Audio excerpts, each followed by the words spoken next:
বিএনপির ভারপ্রাপ্ত চেয়ারম্যান তারেক রহমান এবং আমরা বিএনপি পরিবারের পক্ষ থেকে যুব এশিয়া কাপ ক্রিকেট টুর্নামেন্ট বিজয়ী ক্রিকেটার ইকবাল হোসেন ইমনের পরিবারকে শুভেচ্ছা উপহার তুলে দেওয়া হয়েছে।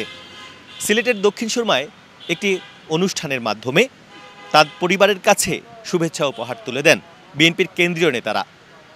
সেখানে উপস্থিত ছিলেন বিএনপির জেলা এবং মহানগর কমিটির বিভিন্ন স্তরের নেতৃবৃন্দ।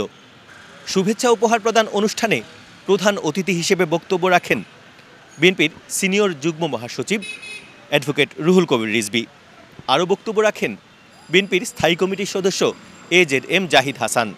বক্তব্য পর্ব শেষে ক্রিকেটার ইমনের পিতা জনাব আবু বকরের হাতে শুভেচ্ছা উপহার তুলে দেন নেতৃবৃন্দ। বিএনপি নেতা রুহুল কবির রিজভী বলেন, বিএনপি বরাবরই এমন মানবিক এবং গঠনমূলক কাজে নিয়োজিত ছিল এবং আগামীতে থাকবে। এছাড়াও সাম্প্রতিক সময়ে রাজনৈতিক বিভিন্ন ইস্যুতে তিনি মন্তব্য করেন। আজকেও সিলেটের এক কৃতি সন্তান বিশিষ্ট ক্রিকেটার ইমনের তাকে যেভাবে আহত করা হয়েছে, তাদের পাশে দাঁড়ানোর জন্য আমরা বিএনপি পরিবারের নেতৃবৃন্দ এখানে উপস্থিত হয়েছেন।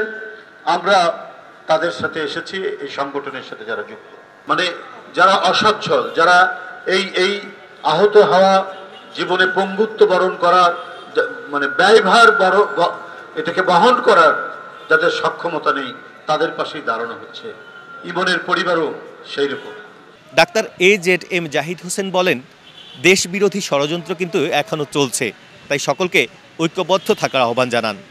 পুরো অনুষ্ঠান জুড়েই স্থানীয় এবং কেন্দ্রীয় নেতারা বলেন, বিএনপির ভারপ্রাপ্ত চেয়ারম্যান এবং বিএনপির প্রতিটি নেতাকর্মী এই ধরনের প্রতিভাবান তরুণদের পাশে রয়েছে এবং আগামী দেশ গঠনে তারা সকলকে এভাবেই সহযোগিতা করে যাবেন।